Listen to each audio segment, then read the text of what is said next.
Entrevista do século. Conversas para pensar a realidade e a transformação do Espírito Santo.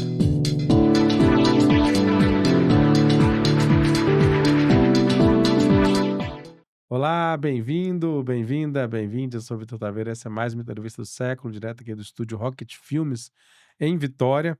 Lembro a você que as suas entrevistas estão disponíveis no YouTube do Século Diário, no Spotify e outras plataformas de áudio. É só procurar lá pelo Século Diário, curtir, seguir, para você receber em primeira mão nossas novidades. Hoje recebemos aqui Igor Vitorino, que é historiador, pesquisador, mestre em História pela Universidade Federal do Paraná. Isso. Bem-vindo, obrigado pela presença. Obrigado, como você tá? Tô bem. O tema, Igor, você tem pesquisado, já até deu algumas entrevistas aí, né, no século anteriormente. Sim. Que você tem pesquisado muito a questão da habitação, da luta por moradia, das periferias capixabas. E aí, né, nos seus estudos aparece, como aparece em outros, né, esse momento histórico, por exemplo, de um grande êxodo rural, né, que vai Sim. formar as grandes periferias da Grande Vitória, ali a partir da erradicação do café, né, a partir de meados do século XX, né? Dos anos 60. Eu não sei se você quer começar a conversa antes disso ou quer começar daí. Conforme você quiser, vamos conversando que vai aparecendo as pontas para amarrar na... O que dá para pensar antes disso, assim? Como é que se configuram as cidades? Olha, de fato, a Maria da Penha Esmazara Siqueira, que é ex-professora da UFES, ela tem um texto dela, um livro chamado Industrialização e Empobrecimento. De fato, o processo de industrialização tardio de Vitória empobreceu a cidade. A Vitória anterior aos grandes projetos, por mais que não fosse uma cidade rica, por mais que não fosse um Rio de Janeiro, a pobreza era menor, as condições de vida eram melhores, apesar de existir pobreza, diferenças sociais, mas a radicalidade do que aconteceu em 20 anos é assustadora. Então, o que aconteceu? Houve um empobrecimento urbano mesmo, ou seja, algumas pessoas, poucas, né, vamos falar assim, 10% da sociedade tinha acesso a um urbano de qualidade, e necessariamente, se a gente for observar bem, esse urbano também poderia ter problema, porque você está num urbano de mercado, que busca o lucro para vender, para botar apartamento para vender, que busca lucro nas empreiteiras, nos contratos com os municípios. Também não, eu questiono até que talvez esse urbano que nós reconhecemos como de qualidade, se ele era de qualidade mesmo. Nós temos que verificar. E outra coisa, mas a cidade de Vitória se transformou de pé a cabeça, é uma revolução, né? E essa revolução, quem te gosta de literatura, vai na literatura capixaba, você observa a percepção dessa transformação na criança, na questão das crianças. Não até esqueci o nome do autor agora, o que escreveu sobre a rua. Ele comenta sobre isso. Tajiba, né? Fernando. Ele tem aparece essa presença, os cronistas, o que foi cronista da Gazeta da Tribuna durante anos, escreveu sobre essa situação, escreveu uma peça de teatro também. Então tanto é que houve uma dramatização da ideia de que a cidade presépio estava morrendo. Havia um certo mal-estar, né? Mas também a cidade de Presépio tinha uma construção de classe aí nesse com lugar, certeza, né? Quer dizer, com certeza. Era uma parte central ali. Sim. E havia margens que não eram... Depois da Vila Rubim, depois do Parque Moscoso, o outro mundo. Mas assim, também é interessante porque, quer dizer, ali você tinha Vitória, Serra, aí você olhar o centro da cidade, né? Sim. Vitória e Vila Velha tem uma origem próxima, né? Primeiro surge Vila Velha, depois Vitória. Elas mantêm, acho que desde sempre, uma relação próxima. Mas se você vê o centro da Serra e o centro de Cariacica, eles são muito distantes. Eram vilas, e aí a urbanização cresce justamente na borda de Vitória, né? Isso. Você tem uma mancha urbana que vai ganhar a cidade. Exatamente. E tanto é que no caso de Vitória, de Cariacica, isso é um trauma. Gera um trauma porque o que acontece? Desloca seu centro. Isso, desloca primeiramente o poder, vai se deslocar o poder municipal e também o poder da Câmara para dentro para as margens da avenida, satelitizado por Campo Grande. Mas essas transformações são debates cotidianos. Por quê? São debates cotidianos, mas eu creio que talvez eles não se politizavam, porque nós estávamos sobre uma ditadura. Sobre uma ditadura, você não tem espaço público. Então, por isso que eu vejo que muitas vezes o debate sobre essa vitória que está emergindo, mesmo que eu tenha críticas a Elcio Álvares, ele foi o primeiro a tentar, por exemplo, a construir um planejamento para essa cidade, para esse estado, para essa cidade que está... Essa região metropolitana. essa metrópole emergente. O Elcio Alves, para quem não sabe, né, foi O um dos ex-governador governadores na época indicado. Indicado, Sonhava em ser referência em habitação. Uhum. E foi mesmo considerado o governador melhor em habitação, porque conseguiu demover 3, 4 grandes espaços populacionais de Vitória para dentro da Boa Vista, que vocês conhecem perto de Vila Velha. Porque assim, a gente tem, isso é uma chave importante, eu acho, dos seus estudos, porque esse momento de erradicação da crise do café, principalmente, que vai trazer essa população do campo, do interior do Espírito Santo, acredito que também tem movimentações ali dos estados limítrofes, né? Minas, Bahia, Rio de Janeiro, tem alguma que também vai chegar, enfim, no norte do estado, a questão da implantação dos projetos do eucalipto, do monocultivo, né? Que vai também empurrar a população. Porque o que acontece? E aí você falou da qualidade de vida na cidade, que esse inchaço vai afetar. Sim. Mas também a qualidade de vida, talvez as pessoas que saem do campo, elas vão encontrar na cidade uma condição muito pior do que elas tinham, e elas foram empurradas, forçadas ou obrigadas a sair de lá, né? Mas aí que por acontece? esse sufoco econômico. Mas nos estudos de migração, nos estudos de migração, a gente tem que tomar um certo cuidado. O que acontece? Quando às vezes nós temos uma narrativa abstrata e distante da realidade. Nós temos o processo de migração, ele é condicionado por várias variáveis, mas uma coisa que nós não esquecemos: nem todo migrante é pobre, nem todo migrante vem sem dinheiro. Entendeu? Ele vem marcado que ele teve que sair daquela terra que foi mandado a executar. Não tem mais alternativa, né? E o que vão botar é boi, não tem como ele ficar. Mas aí o que acontece? Ele vem também, aí ele vem como ele é o primeiro a chegar, ele tem uma outra visão que eu chamo de iluminismo dos pobres. O iluminismo dos pobres é: eu vou me dar bem, eu vou conseguir conquistar.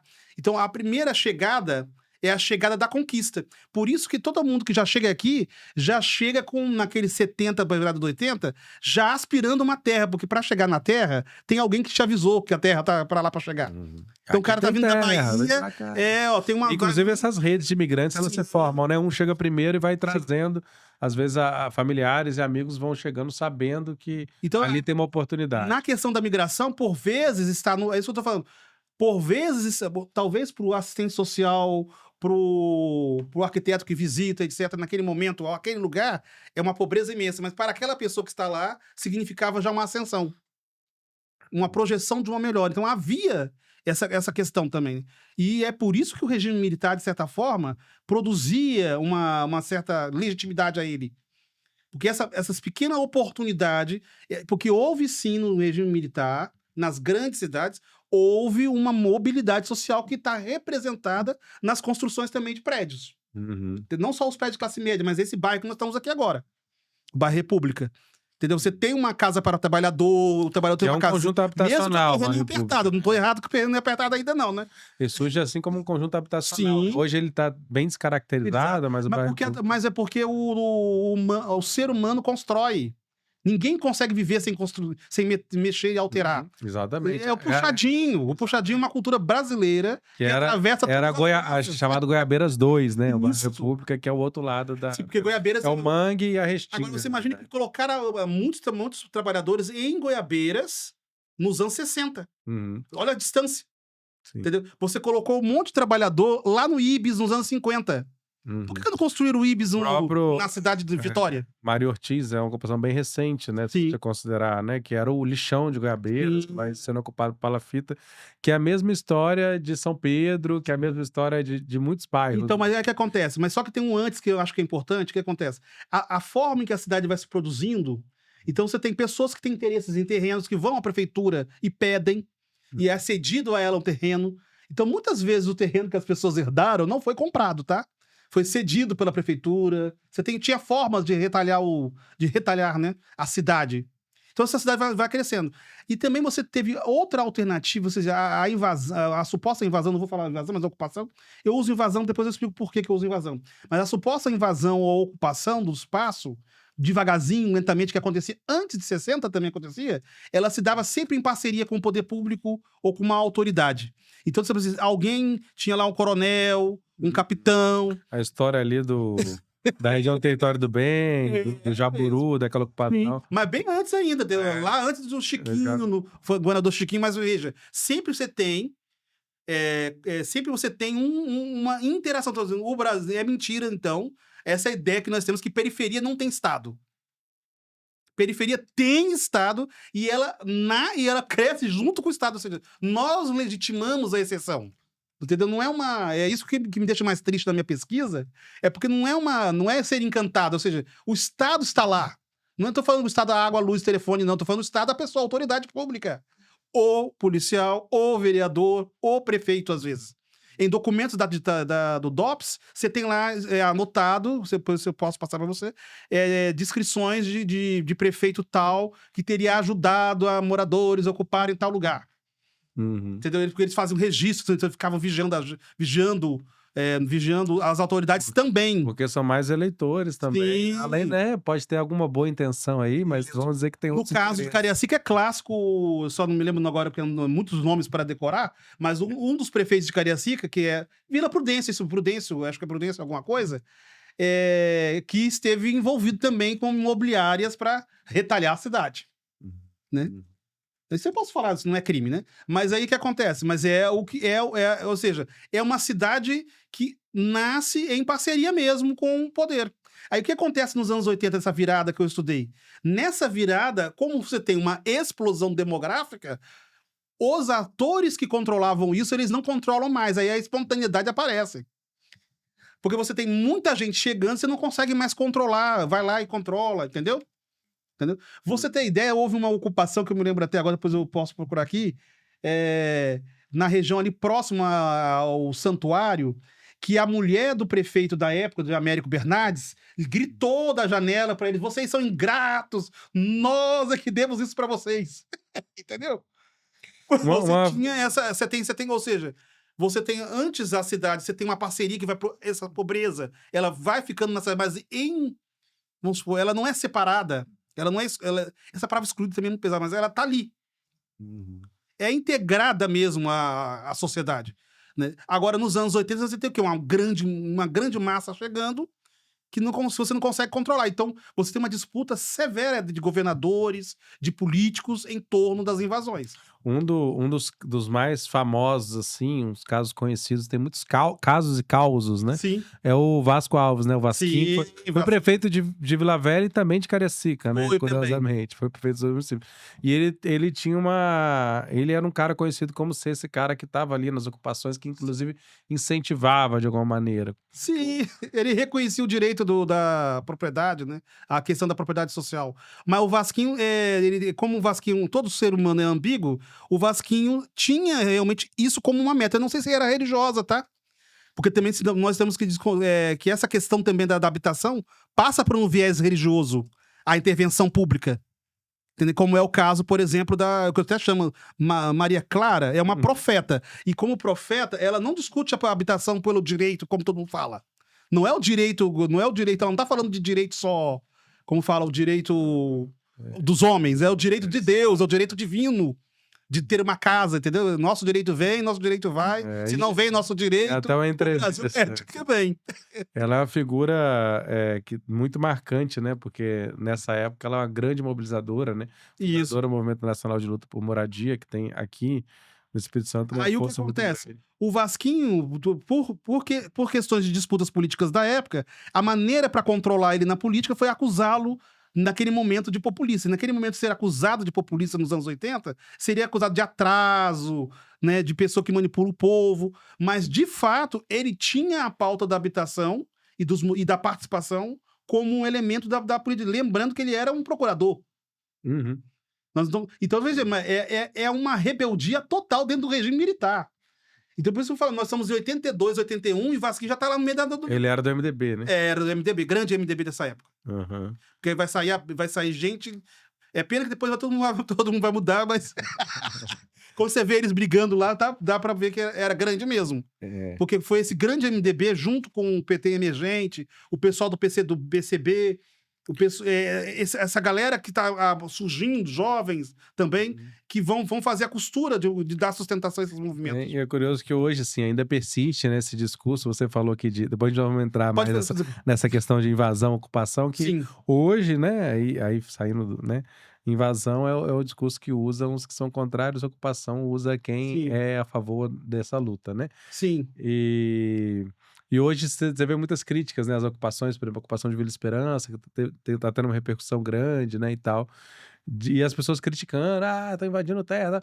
Mas assim, se você olhar, a Vila Velha quase toda é uma ocupação, né? A Terra Vermelha, a região da Grande Terra Vermelha que é ali, ela é tudo fruto de ocupação, de lutas, de conquista e de urbanização. Então essa comunidade está ali, está lutando para que seja reconhecida como uma comunidade que já é, né? Mas que cheguem os serviços que não chegam ainda.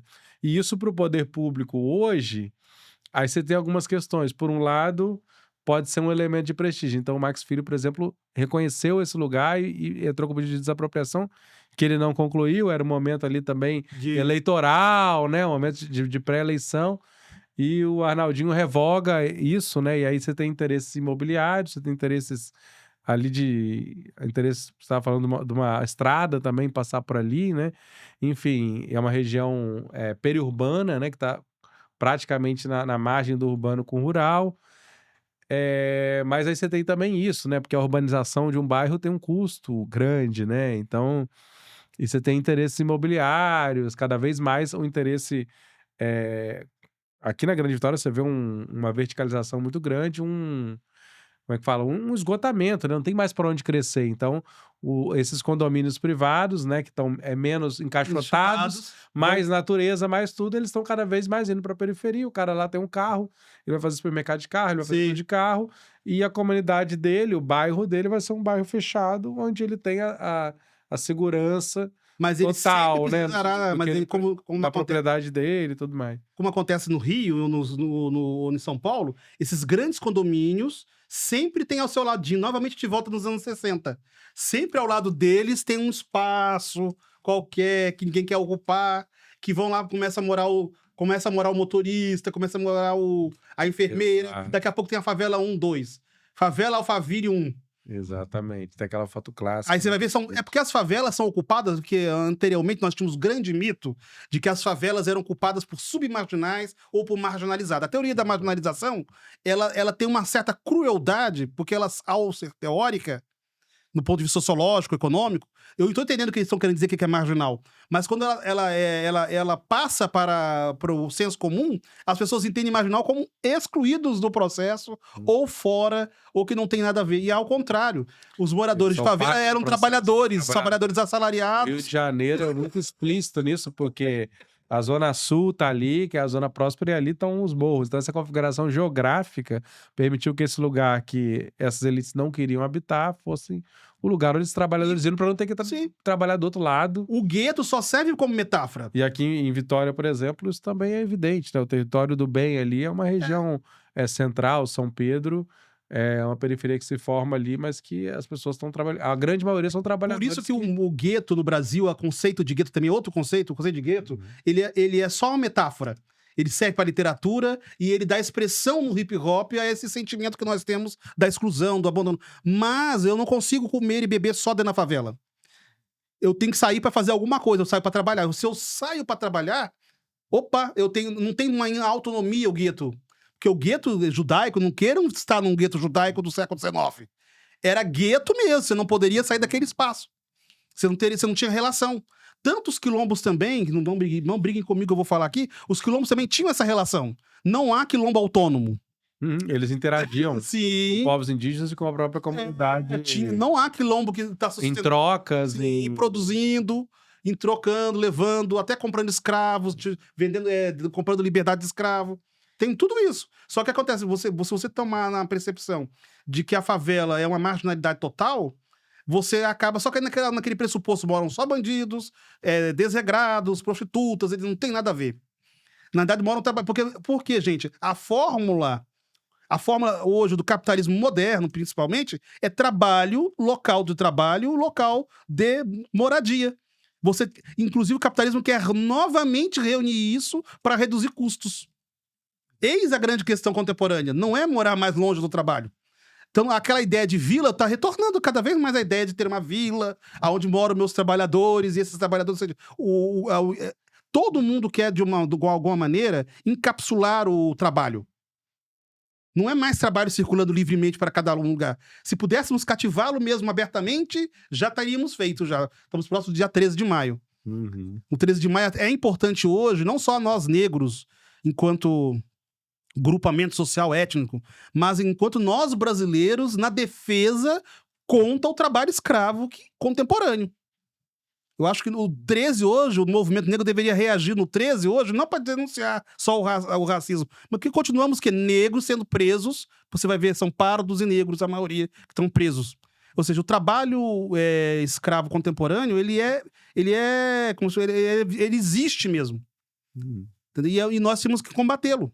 Eu acho que o dia 13 seria melhor. Nas mortes, né? Nas mortes também. O perfil dos assassinatos e tudo mais. Mas assim, como é que você estuda, você percebe a organização política e social dessas comunidades que ocupam, enfim, com ou sem esse apoio do Estado, esses territórios periféricos? Olha, veja bem, no caso, eu vou te falar uma coisa, cada caso é particular. Depende do território e da sociedade onde ele está inscrito. Apesar de que a literatura tentou, durante muito tempo, impor a esses movimentos a ideia de que eles seriam a semente da democracia. Né? E aí eu, por exemplo, eu não abordo esses movimentos obrigando a eles a um papel tão grande.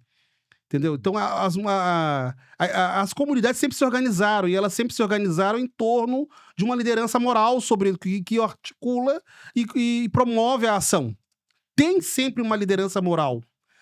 E essa liderança moral está articulada a um grupo de atores. Sempre tem atores externos articulados. Esses atores externos, no Brasil, é um problema porque o discurso dos militares, principalmente dos militares, é que o inimigo é sempre externo. E esse inimigo externo é alguém que está colocando, né? Tem alguém externamente colocando... Te tutelando. É o que acontece na Vila Esperança hoje. Tem esse discurso também. Sim, esse é o discurso primeiro de qualquer... Dos interessados, sim, dos proprietários. Porque eles vão ver sempre como que nós ainda... E tem, inclusive, assim, de que esse discurso saiu na mídia, de que ali é um terreno de tráfico, de sempre mortes, assim mesmo. E que existem pessoas de fora tutelando, manipulando essa... para que, enfim, para que esse terreno seja reconhecido porque como tal. E desreconhecendo a luta que existe ali, inclusive as pessoas que protagonizam essa luta, que são de lá, na verdade, né? Que tem apoio de fora. Porque, veja, esse é um preconceito de classe que nós temos no Brasil. Que esse outro pobre, ele não é capaz de se auto-organizar e ele também não é capaz de decidir sobre ele mesmo ou sobre a economia. Os pobres não... o pobre pegou o terreno e vendeu. Tá vendo? Se deixar o pobre tem que ser tutelado, tá vendo? Se deixar eles vão vender o terreno. Mas é claro que eles vão vender o terreno, se o terreno tem valor e com esse terreno eu posso começar uma nova vida, eu vou vender o terreno, não há nenhum erro nisso. Eu não tenho nenhum tipo de decisão contra isso. Porque, na verdade, o que eu queria era que todas as terras fossem divididas a tal ponto de que todo mundo pudesse comprar terra. Se você chegar no Mato Grosso do Sul, ninguém compra terra no Mato Grosso do Sul. Quantas pessoas do Espírito Santo podem chegar no Mato Grosso do Sul comprar terra? Só as 100 mais ricas do estado aqui. Para comprar terra no Mato Grosso do Sul. Significa que a terra está concentrada lá e vale milhões, entendeu? Então, é isso que a pessoa não entende. Reforma agrária é possibilitar que a terra circule entre uma comunidade. E ao ela circular, ela pode novamente ser acumulada. Mas ela leva tempo até alguém conseguir acumulá-la de novo. E o acesso à terra e à moradia, ele gera melhoria social, né? Sim, com certeza. Porque a pessoa deixa de pagar o aluguel, ou deixa de trabalhar e sobra uma renda. E hoje a gente vê vários bairros, né? Como que as pessoas estavam em palafitas há décadas atrás. Sim. Hoje elas já fizeram puxadinho, já tentou e já aluga. Olha esse bairro que você tá. Então, mesmo que tem uma renda. Mesmo seu bairro que tem uma renda, provavelmente teria uma renda melhor, mas esse bairro é ainda mix. Aqui tem um mix social ainda, né? Tem, ainda então você vê as pessoas subindo, cortando, quebrando, fazendo tudo. E você pode ter a solidariedade. Eu digo assim, que nós não podemos ter a ilusão que a gente tinha antigamente, o mito do pobre feliz. Isso aí a gente não pode ter. Ou aquela questão de Rousseau, o mito do bom selvagem. Todos somos seres humanos que podemos costurar ou não. A solidariedade não é automática, nem como no caso negro. Ninguém é solidário só porque é pobre, ninguém é solidário só porque é negro. Então a solidariedade é uma construção, que depende muito do que está acontecendo, depende de que nós dois possamos correr da polícia. Isso está no texto lá do Briga de Galo, do Goetz. Só aceitaram o Goetz dentro da comunidade Bali durante a discussão, sabe por quê? Porque na hora que eles foram acabar com a Briga de Galo, a polícia chegou e o Goetz correu atrás com todo mundo. Foi naquele momento que ele virou um da comunidade. Então, quer dizer, é muito mais complexo. Agora, o Estado brasileiro é um Estado tutelar. Nós estamos falando de assistentes sociais, de psicólogos, de juízes, de todo mundo que tem como pressuposto básico, eles não sabem o que fazem. Nós devemos, entendeu? Prescrevem como deve fazer. Eles são uma elite, né? Uma elite no sentido de classe dominante. Né? Sim, mas o pior, é uma elite que está inscrita no direito. Por isso que nós, movimentos sociais, ainda não caímos a ficha. Por que nós criamos esses arcabouços jurídicos inteiros cujo nós não temos controle? Nós demos a eles o que para eles fazerem com nós. Entendeu? Essa judicialização da vida é um problema, gente. Ela pode ajudar num certo conflito, mas também, como diria Habermas, ela pode também ser a nossa prisão. Temos que ver uma crítica a essa judicialização total da vida. Tudo ser resolvido pelo jurídico. E num jurídico em que o juiz é o senhor inquisitorial. É o juiz que fala. Gente, olha a maneira como... por exemplo, vocês foram vitoriosos lá em Esperança. Mas você viu como que foi? Vocês foram vitoriosos? Pois é, na verdade, perdeu na primeira instância por um juiz daqui. Vocês foram vitoriosos numa decisão monocrática. Exatamente. Entendeu? Um ministro. Que pode ser bem ótima, veja, mas se fosse do outro lado, nós perderíamos. É provisória também, né? Não é uma garantia. Sim, ainda mas... eu não sou a favor de Bolsonaro, nem ninguém aqui, não é essa questão. Mas veja, uma decisão monocrática significa que o colegiado não pode decidir antes. Como a decisão poderia ser do colegiado e o colegiado depois reafirma, né? A decisão ele pode não reafirmar a decisão. Não, nesse caso específico, né? Mas realmente é um risco. É frágil. Né? Mas é frágil do ponto de vista do direito direito da liberdade.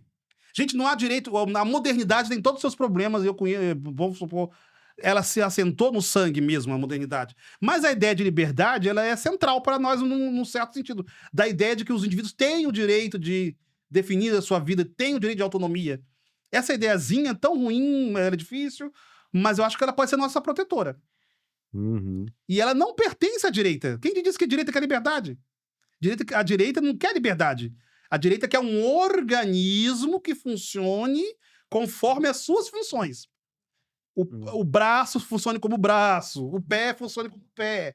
Isso que é o mundo da direita. É um organismo, é um corpo. Um corpo que não pode se mexer fora do eixo. Portanto, tudo que for fora do eixo é anormalidade. Então, o que acontece no caso de Vila Esperança, que você está falando que é muito importante, o caso de Vila Esperança é o mesmo dos anos 80. Nos anos 80 diziam que era uma fábrica, havia uma fábrica de invasões. E a Polícia Federal estava investigando, e não sei quem estava investigando. Mas o que fazia essa ideia de fábrica? De uma indústria, já vi também a palavra indústria. Indústria das invasões. E aí o que acontecia? Mas essa indústria era quase que... ela negava o direito das pessoas terem a moradia, entende? Se elas estão invadindo é porque tem alguém induzindo numa indústria, ou seja, sempre os pobres, as pessoas fora do poder ou distantes do poder, não podem se organizar e dizer qual o caminho que elas devem seguir. Por isso que Vila Esperança é bonito, tá? Na situação que nós estamos hoje, de um avanço brutal da direita, e de um recuo da compreensão do pacto social pela solidariedade. Porque o que acontece? Eu estou falando de uns anos 80 que havia uma convergência à direita ou à esquerda. Havia uma direita também dentro desse regime, tá, gente? Dentro dos anos 80. Da direita à esquerda havia uma convergência de que o país devia alguma coisa a todo mundo. Os pobres mandaram cartas para a Constituinte. Cartinhas pedindo casa, pedindo alimentação, mas havia uma ideia muito firme ainda nos anos 80 de que a ação social era importante para o Brasil, que pagar a dívida social era importante, né? Hoje nós não estamos nesse consenso. Hoje a direita acha, como ao contrário que você disse, que não deve nada a ninguém. Dane-se, Mas não é só a direita, é meus cada um por alunos. si. Mas o problema é que meus alunos estão falando isso também. Pra que eu vou pagar, reparar? Meritocracia, né? Meritocracia. Eu venço, eu posso conseguir. Então, mas havia isso. E Vila Esperança ainda é esse raio, mostrando, ó, é possível resistir, é possível construir um bairro, é E possível se planejar. Outra coisa que você traz nas suas pesquisas que é interessante é o retrato da mídia, né, em períodos históricos sobre esses processos. Eu queria saber o que você analisa e conclui assim, desse processo. Você tem a mídia tradicional e você tem uma mídia alternativa, né? Veja bem, o que acontece? A mídia alternativa, ela caía muito no denuncismo. O denuncismo era a grande arma. Ele pode ser positivo ou negativo, tá, gente? A questão do denuncismo.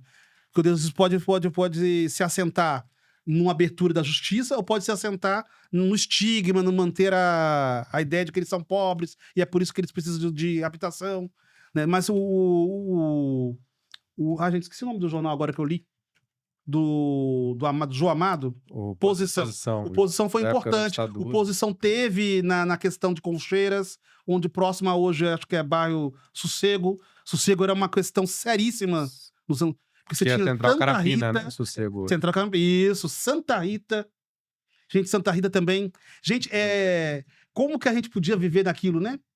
Eu estudo e fico triste. Gente, como é que nós aceitávamos aquilo? Entendeu? Santa Rita, as pessoas em cima do mangue. Também porque também ali na Central Carapina é quase uma baixada, né? Entra ali. E aí você tem o acompanhamento. Você teve jornalistas que se preocuparam além dos jornais. Né? Você teve jornalistas assim. E mesmo a imprensa, eu não gosto de usar, a mesma mídia hegemônica, melhor falar assim, Gazeta e a Tribuna, na sua grande aliança, eles também tiveram... eu não sei por que eles tiveram isso como pauta, hein? Mas o Hamilton de Almeida mesmo colocou 2 pautas dessas. O Lugar de Toda a Pobreza. Sim. É um clássico do cinema capixaba. Eu digo que o Lugar de Toda a Pobreza inaugurou a Vitória moderna. Só que com um problema, qual é? Ele trouxe um problema para a memória dos grandes projetos. Entendeu? Porque nós temos uma classe política e um Estado que esteve par e passo com o regime. Apoiou, legitimou, aliás, tentou captar todo tipo de recurso do regime. Entendeu? E aí você finaliza esse mundo da ditadura E você sabe que esse filme ainda vai ter um impacto no vestibular. Porque eu acho que o vestibular de 83 ou 84 você vai perguntar sobre a pobreza em Vitória. Então, esse foi um grande... Que o Hamilton de Almeida, ele era um jornalista, né? Um crítico também lá da Gazeta. É uma das pessoas mais... Esse filme tem um apoio ali da Gazeta. Havia uma elite... E filma o que era o lixão de São Pedro. Isso que eu te falar, mas havia uma elite que se dizia que eu não sei se é de esquerda ou não, eu não uso essa classificação, mas um senhor chamado Marian Caliste. Esse Marian Caliste estava na Gazeta e trouxe esses jovens todo em torno dele dentro da Gazeta. Ele criou E esses jovens criaram a grande ideologia do Espírito Santo, que é a cultura capixaba. Tudo é pela cultura capixaba, até tá em todos os governos. Todo mundo tá em todos os governos, independente de qual é, em nome da cultura capixaba. Essa cultura capixaba, ninguém sabe o que é. Mas todos os artistas parece que não têm posicionamento político, eles estão todos pela cultura capixaba. Então é governo Marques, é governo Camata, é governo Albuíno, é governo do Boaz, é o governo de Zé Inácio, todos passam, não, uns entram, outros com cara feia, mas estão lá, em nome da cultura. E aí o que acontece? Eles tinham acesso ao poder e a grupos. Hamilton controlava mesmo, de fato, agora não vai ser revelado nesses estudos que vão fazer, mas ele controlava de fato mesmo a Gazeta e o principal caderno para a elite cultural, que era o caderno 2. E no caderno 2 ele fez uma matéria linda sobre as invasões, a indústria de invasões. Linda matéria até. Ocupou a primeira capa, assim, coisa de louco a matéria. Fisicamente ele deveria ter um jornal impresso desse para fazer uma exposição. Levar lá para Vila Esperança, você ter uma... E ele também teve esse cuidado antropológico, ele tinha um cuidado intelectual, né? E além do fato, além do que ele conseguiu, com a escolha de gênero dele, ocupar esse espaço total em Vitória. Você imagina que ele transitava, era amigo pessoal de Carrier. E nessa época, inclusive, assim, numa época da ditadura ali, a imprensa ela encontrava brechas, né? Sim. O tempo todo para trazer temas que não eram de interesse. Então aí você tem uma censura que atua, mas você também tem, Você vê no principalmente primeiro, os jornalistas buscando essas brechas a para contar jornalista isso. famosa que fez o primeiro jornal da Gazeta ao vivo, primeiro jornal da Gazeta na Virando, ela ajudou uma ocupação, porque a primeira matéria desse jornal, na primeira vez, foi uma ocupação na Serra. E aí ela não pôde sair, qual tinha o nome dela? Esqueci o nome dela agora. E aí ela ficou lá escondida, para não ninguém ocupar. Entendeu? Aí a polícia chegava, ela aparecia lá, não pode, tem alguém da imprensa. A presença da imprensa impedia a polícia. Então a visibilidade midiática, ela não é qualquer coisa. A visibilidade midiática, né? Que é o que eu acabei, porque nessa visibilidade midiática, os jornalistas construíram o que eu chamo da categoria do invasor, que era invasor que eles chamavam mesmo, eles chamavam o invasor, o invasor perfeito, o invasor ideal. Qualquer um que fugisse desse invasor ideal, você criticava. O que é o invasor ideal? É aquele que realmente está ocupando sob a condição da necessidade. Ele invadiu por necessidade.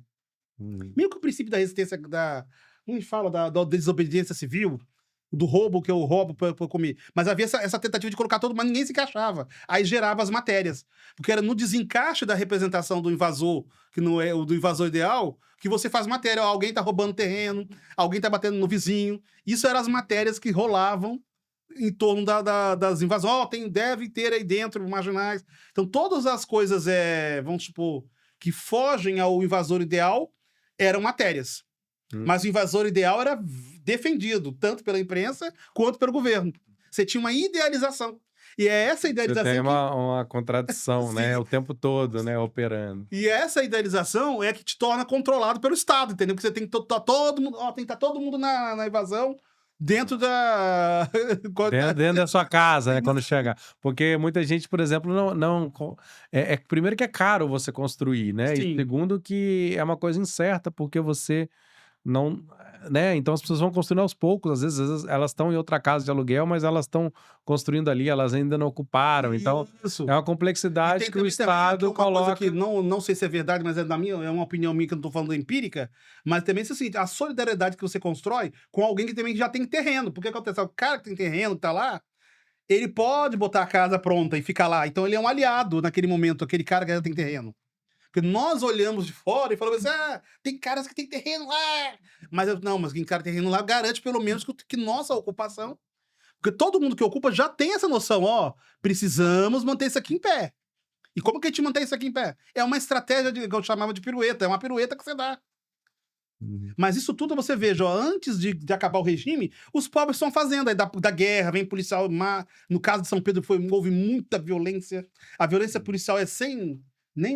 Sempre o Décio Nascimento, que era o chefe de polícia, dizia mesmo que invasão no Espírito Santo era na porrada.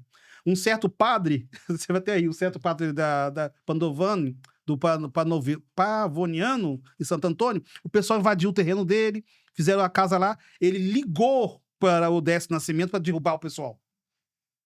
Esse Décio Nascimento não é estudado, não foi estudado ainda, mas tinha um grande poder na Polícia Civil capixaba.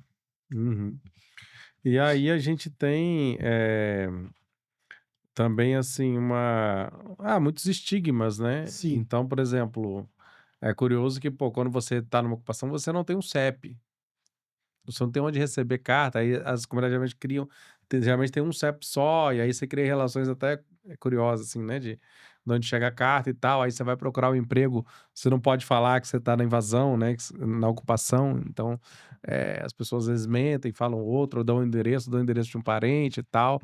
Então também, assim, é uma situação que as pessoas, elas estão elas sofrem com esse estigma e elas vão criando estratégias para superar isso, né? Às vezes acesso a um posto de saúde, coisa assim que não quer dizer, que entra num não lugar, né? Essas ocupações elas viram um não lugar para o Estado ou para a sociedade fora dela, né? Você não pode reconhecer, quer dizer, você não tem esse reconhecimento, você tem que lidar com estruturas que pedem isso, assim. Você falou, tem um caso clássico nesse processo de formação da cidade da região de Vitória, que é o caso clássico de Itaenga. Então, desde os primórdios de Itaenga, logo se mudou o nome de Itaenga para Nova Rosa da Penha 1, Nova Rosa da Penha 2. Justamente porque quando as pessoas chegavam e falavam Nova Rosa da Penha, o que a pessoa lembrava? Ah, Itaenga!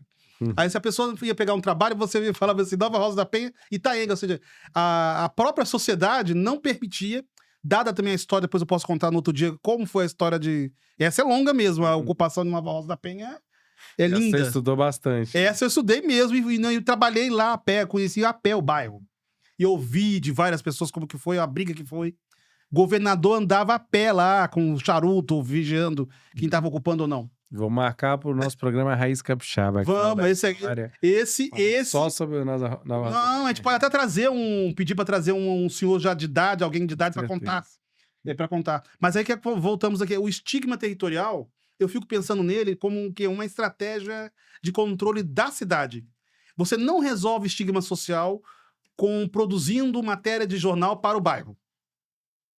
Eu já passei dessa ilusão. Essa ilusão a gente tinha lá 10 anos atrás, quando a gente entrava naqueles projetos, vamos tirar foto do bairro. Mas, gente, porque não é o bairro que está produzindo o estigma.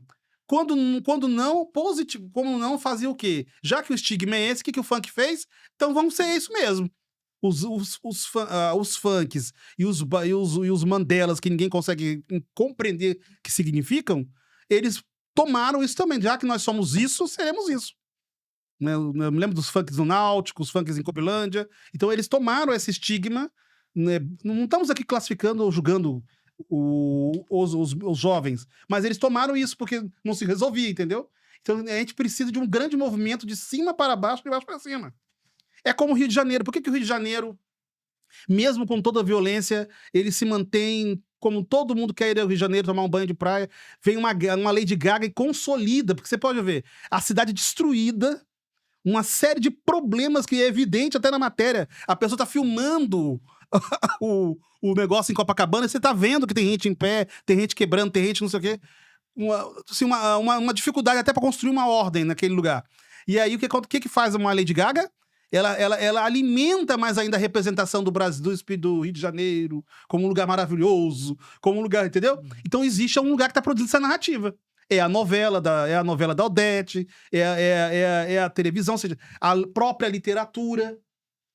Então você tem um espaço. Então, quer dizer, nós temos que, para a gente mudar, no caso de Vitória, a gente precisa construir essa esfera da cidade, aonde todos quem moram nessa cidade têm direito de falar sobre si. Não sei como construir isso. Agora, como é que você enxerga as políticas de moradia, políticas de habitação? Porque a gente teve momentos, por exemplo, das Coabs, né? Sim. Como estratégia, e agora o Minha Casa Minha Vida, que foi muito baqueado, foi criado nas gestões do PT, foi muito atacado no governo Bolsonaro, reduzido, né? E agora volta com alguma força, mas que encontra também ambos projetos, né? Para falar desses dois que são marcos, eu acho, né? Política de habitação do Brasil encontra muitas críticas também, né? Porque mas tem contribuições importantes, né? Claro, mas o que acontece? As políticas habitacionais no Brasil não são políticas habitacionais, são políticas de crescimento econômico. A lógica delas não está na habitação, está em usar o processo produtivo da habitação como estratégia de crescimento econômico, de impulsionamento econômico, de alavanca, como diria a keynesiana, da economia. Então isso traz um problema para planejamento urbano, para definição da cidade, para organização. Porque a primeira coisa, não temos nessa política, nessa produção da cidade, quem pode pagar essa casa? Eis o problema. Aquela população que está dentro do déficit habitacional, ela não tem recursos para pagar a habitação. Ela não tem solvência, que a gente chama em termos de mercado, né? Ela não tem solvência. Então, como que eu vou resolver isso? Então cria programas de terreno. Criaram programas de terreno. No caso, igual fizeram lá em Boa Vista. Você dava o terreno e a pessoa ia construindo, tentando construir. Porque descobriram o quê? Como é que surge a cidade? A autoconstrução. Aí pesquisadores de fora do Brasil, que pertencem essas organizações internacionais, descobrem que a autoconstrução, que o valor agregado de um espaço igual o Vila Esperança é muito grande. Então nós temos que investir ali dentro. Então veio vários antropólogos discutir como que eu te calculo o valor de uma favela. A favela tem valor. Como que se calcula? O que tem ali dentro? O que funciona? Então, aí você criar uma política pública. Então, no caso no Rio de Janeiro, as políticas públicas do BNH, principalmente que chamam do BNH, o Banco Nacional de Habitação, o Banco Nacional de Habitação é uma grande invenção, não poderia ter sido jogado fora. Porque era um banco com um staff e uma burocracia, vamos falar assim, direcionada, nacional, para a habitação. Depois, por que a gente precisa de uma política federada ou nacional? E aí, o que acontece? Você tem um problema que a pessoa não pode pagar, você tem uma política que é decrescimento, então, se ela é decrescimento, ela tem que resultar rentabilidade. O que você vai fazer? Você vai para aquelas faixas que podem pagar. Entendeu? As faixas que podem pagar. Sim. E vai... Minha Casa Minha Vida hoje a maioria, transitou para isso. a grande maioria, né, para quem não sabe, né, tem a ver com isso aí. Na verdade, é um crédito para compra, né? Uma mas facilitação, mas na ditadura foi pior. Tem uma faixa pequena em que, né, que atende essas camadas que realmente não tem condições de pagar. Mas na ditadura foi pior. Por que na ditadura foi pior? Porque na ditadura você permitiu uma outra coisa, que usassem o dinheiro de financiamentos longos, porque isso foi um período. Quando você estuda isso, você se assusta, porque é período pequenininho mesmo, em 10 anos tudo acaba. Entendeu? Você tem 20 anos é a ditadura, em 10 anos o sistema quebra. Aí o que acontece? Você comprar a segunda habitação. Boa parte da segunda habitação no Brasil, que formou as praias capixabas, vieram de recursos ligados ao BNH.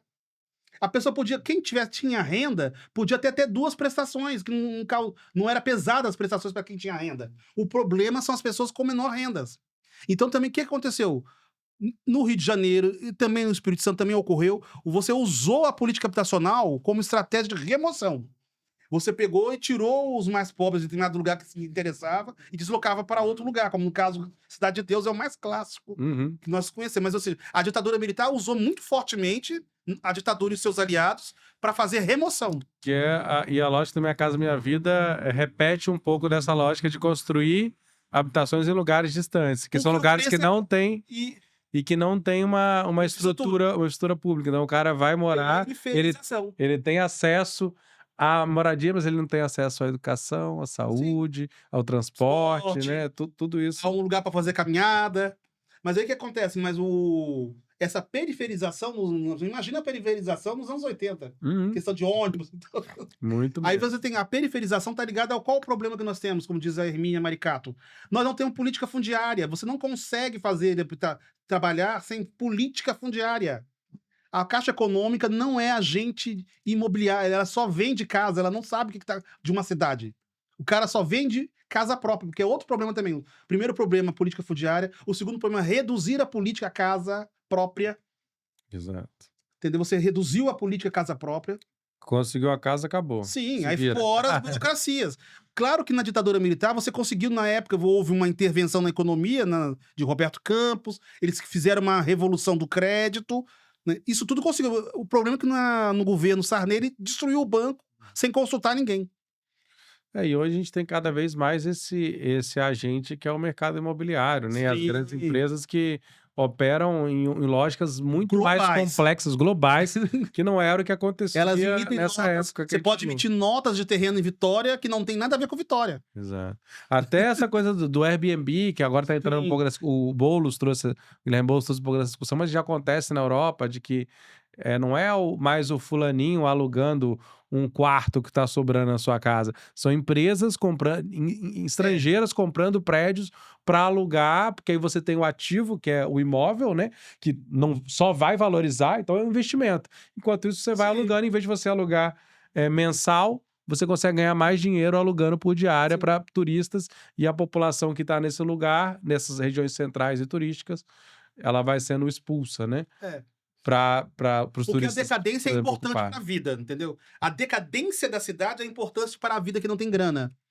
É uma coisa contraditória, mas quanto mais eu moro no Parque Moscoso, eu adoro quando falam que o Parque Moscoso não presta, que o Parque Moscoso tá feio, porque se não mexerem no Parque Moscoso, não vai aumentar os custos, entendeu? Você pensa o seguinte, se você começa a... É o que eles se chama de gentrificação, né? Que essa Sim, palavra é tá acontecendo diferente. na Rua 7, o senhorzinho que tinha 40 anos, dali num trailerzinho, numa banca de 40 anos, vai ser retirado para colocar cerveja. O dono pediu a ele. Aí, ali era o maior encontro de velhinho de bate-papo. Vendia ali, vendia tudo. Ou seja, é uma expulsão branca. Então, quer dizer, a decadência, a vida a vida vai se manifestar na cidade, em algum lugar. Com precariedade ou sem precariedade. Não tem como você expulsar as pessoas. As pessoas vão produzir um território. Naquele lugar que elas estão produzindo um território, uma vida, de repente algum tipo de... Porque qual é o problema da cidade? A cidade é a imaginação na cidade. A economia urbana é uma economia imaginária. Eu digo que vai ter uma valorização no eixo tal. Aí todo mundo corre para aquele eixo para comprar investimento, aí acaba com a vida de todo mundo que já tá ali. Aí satura, aí vai para outro lugar. Mas você cria essas especulações que a gente não sabe de onde vem. Que dizem que tem segurança, que tem agência de... Como que chama? Aquelas agências de crédito. Você, olha só, na prefeitura de Vitória, diz que vai colocar 1 bilhão no Parque Moscoso e vai contratar empresas para administrar esse 1 bilhão. Porque eles querem colocar 18 mil pessoas dentro do Parque Moscoso. Mas 18 mil pessoas no Parque Moscoso, eles estão falando em construir prédios, intervir, quebrar, baixar. É um outro Parque Moscoso. Exatamente. E aí você entra em outros problemas, né? Trânsito. Sim. Agora, essa periferia... falta só um item também. Além você tem ainda as políticas, elas têm que ser articuladas. O que acontece? Nem todo município tem burocracia para habitação. Nem todo município tem PDU. Quando tem, ele comprou. A maioria dos municípios brasileiros compra o PDU de alguém, um arquiteto assina, e aí fica tudo bem, entendeu? Por isso que você tinha que ter mesmo um organismo como o BNH que pudesse articular, não estou falando que ele vai fazer, articular as políticas, integrar as políticas. Entendeu? As nossas políticas públicas brasileiras são sobreposições, elas não estão integradas. O posto não conversa com a escola não quer conversar com o posto, de que por conseguinte a Secretaria de Meio Ambiente, que deveria conversar com o posto e com a escola, também não conversa. Se é meio ambiente, os dois focos para você melhorar um espaço é a escola. A gente tem aqui algumas imagens, eu pedi pro Alexandre para abrir aqui, para a gente falar um pouco só para passar rapidinho nos últimos minutos, né? Essa aqui é a cor da Jurema. É a cor da Jurema. Como você sabia, hein? Olha lá. Ainda também.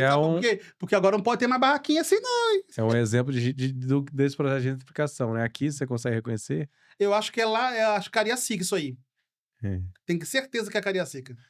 Tá vendo? Mas veja bem, tá vendo? A madeira ainda ela coexiste. Tudo começou na madeira. Mas sabe que uma coisa muito inusitada? Que a madeira, há um preconceito contra a madeira e contra a terra. Por isso nós criamos as tragédias na periferia também. Porque logo na ânsia de não ser mais terra, mas eu sei por quê, porque você tem que trabalhar, você não tem que pisar no barro, nós jogamos asfalto. Né? Jogamos asfalto e trouxe problemas. Inclusive a construção, né? Alvenaria. Isso. E o fundo bioconstrução poderia ser incentivada. E o fundo do quintal nós metemos azulejo quebrado para não ter mais que ficar com mato, entendeu? Exato. Porque poderia estar sendo plantado, inclusive, né? Isso aí é na serra, Na serra. Mas é um morrinho, você tá vendo? Ó, já abre ali, bota Isso que eu tô te falando, você precisa, para você compor uma comunidade, você gera uma aliança inicial. Que não está... É claro que o líder de movimentos sociais não vai gostar do que eu tô ouvindo aqui, que não tá pautada numa moral estabelecida. Quem tiver ser dono de propriedade não pode estar aqui. Entendeu? Necessariamente não é isso que está jogando. Às vezes também ele faz uma aliança com um delegado, não era porque ele gostava do delegado, é porque o delegado era uma forma de proteção inicial da comunidade. Aí você tem a região de Jabaeté. Para lembrar do Esperança. Você vê que isso aí tudo tá mudando, porque não só mudou. Eu conheço uma pessoa que tem um sítio por aqui, não vou falar o nome, você vai me matar, mas ele o que acontece? Antes você tem que lembrar, não tinha ainda os condomínios da Dilma. Minha Casa Minha Vida. Então aí colocaram os condomínios. São os predinhos de Jabaeté. Só os condomínios da tia Dilma começaram a fazer as pessoas a mudar a relação com aquele lugar. Começaram aquela especulação. Agora estão especulando que vai passar uma estrada. aquelas coisas imaginárias que eu falei pra você. Não tem a estrada concretamente ainda, mas as pessoas já trabalham que ela existe. Entendeu? Aí tem uma outra bem antiga aí, ó, as casas de madeira, muitas casas de madeira. Agora que eu não me lembro agora. Me desculpa, tá? É que é muito pra decorar. E aí tem esse processo de você falar, madeira coexiste com a Sim. alvenaria, né? Sim, mas... Cada um no seu tempo. Mas veja bem, mas aqui no Espírito Santo, porque em Curitiba permanece. Continuam usando madeira. Até porque é bom pro frio, né? Isolamento térmico. Isso, mas o problema da madeira no Brasil é porque a Caixa Econômica não financia casas de madeira. Pois é, isso é curioso. Isso é um absurdo. E nem de bioconstrução. Isso é um absurdo, entendeu? Porque a Caixa não é um agente para formular política habitacional. Entendeu? Enquanto a política habitacional aí, ó, tem essa... política de desenvolvimento, já era. Mateus. Eu só trouxe essa para você de São Mateus de 73 para você ver aquilo que nós acabamos de falar, tá vendo? Ó? A cidade escorregando para lá. Isso é em 73, chegando a Petrobras e chegando a outra celulose que eu esqueci o nome. A Bahia Sul, que se chama, né? Acho que é. Era Bahia Sul que se chamava. Então, mas você vê, São Mateus. Mesmo que pequenininho... Essa também é muito emblemática. Essa é São Pedro, é na região de São Pedro. São Pedro, que é toda, praticamente, assim, palafita, faz parte desse... Você sabe que a Graça Andreata me contou que quando ela foi pra aí, que é a grande líder... A grande liderança, né? Maravilhosa, eu escrevi um artigo sobre ela, ela me deu um artigo de presente. Só que o bom dela é que a gente chega pra conversar uma coisa, sai com outra já pronta, entendeu? E ela escreve muito, eu digo que ela é uma historiadora do movimento social, do capixaba, né? Ela escreve muito e ela deixou um legado, que ela foi uma das poucas pessoas que registrou o processo dos anos 80. Você tem pouco registro de alguém que estava lá e viveu. E aí o Guedes também é apaixonado por ela, o antropólogo que veio aqui, né? A Ana Doime também era amiga dela. Porque, engraçado, Vitória tem uma coisa interessante. Tanto os padres quanto os pesquisadores, todos estavam no Espírito Santo. As pessoas referências na pesquisa estavam no Espírito Santo no momento dos anos 80. Que é a Doima é referência em pesquisa do movimento social. Ela pesquisou a Vila Velha. Ela pesquisou no mestrado. Uma efervescência muito grande, né? Sim. Desse movimento das comunidades eclesiais de base, desse movimento das ocupações, das próprias ocupações, né? E, enfim, foi um estado muito efervescente nessa época, né? Eu não falei de igreja também, porque a igreja também dá outro assunto, mas agora eu te falo, só por questão de deferência, a pessoa mais importante dentro também, que foi central, foi o Dom João Batista de Albuquerque da Mota. Ele utilizou, de fato, é uma pessoa que pegou a sua batina e foi pra frente de guerra, tá? Que era o arcebispo, né? A igreja era contra. Os pobres ficaram uma semana na igreja, o pessoal brigando com o bispo pra tirar os pobres dentro da igreja. E o bispo negociando com o Eurico Rezende pra onde botar o pessoal. Até que descobriu botar lá em Itaenga. Porque o pessoal de Itaenga ficou uma semana dentro da catedral. Dom Silvestre fez uma missa. Fez uma missa lá no Rosa da Penha, próximo a Campo Grande, e eles vieram a pé pela ponte até a catedral. Chegando ali, pra onde vai? Aí o bispo botou eles dentro de casa, porque Dom Silvestre era auxiliar na época. Aí entraram e ficaram lá. Naquela tensão, Vitória, centro do poder naquele momento, das elites também, porque ali ainda era anos 80, começou a pressão de que o povo queria ir pra missa reclamando. Até a revista Conceito, o Espírito Santo Conceito, registrou. Estão cobrando. Os fiéis estavam reclamando que eles queriam ir pra mim. E tinha, lá dentro do arquivo da Mitra, tem um bilhete do Eurico Rezende falando isso mesmo com... Vou fazer o que você pedir. Tá lá. Eles tinham contato, pra você ter ideia. Era governador. Era o governador. Por isso que eu te falo, Vitória, eu não trato isso porque é pequena. Porque deve ser assim também em outros lugares, mas nas suas escalas. Mas Vitória há um emaranhado social e político, entendeu? Você conhece alguém que conhece alguém que conhece também você. E aí, nesse lance, você define as ações políticas. Né? Jamais quando mas o bispo era muito reconhecido. Ele enfrentou, inclusive, o Camata, já no pós-democracia. Porque ele foi ver os presídios. Camata não queria e ele foi. Entrou nos presídios. Uma longa e boa história, né? Bom, obrigado. Nosso tempo acabando aí. Igor Vitorino, historiador. Vamos voltar a outras prosas mais pra frente. Essa foi a entrevista do século, produção e locução minha, Vitor Taveira, no apoio técnico aqui, o Alexandre Bisinotto, no estúdio Rocket Filmes. Lembro para você para seguir, né, as redes lá, as redes do Século Diário, no YouTube, Spotify e outras plataformas para acompanhar em primeira mão. E lembro também que temos o www.seculodiario.com.br. Todo dia tem novidades com foco, né, numa perspectiva crítica sobre o que acontece no Espírito Santo. Obrigado e até logo. Obrigado, até logo. Entrevista do século. Conversas para pensar a realidade e a transformação do Espírito Santo.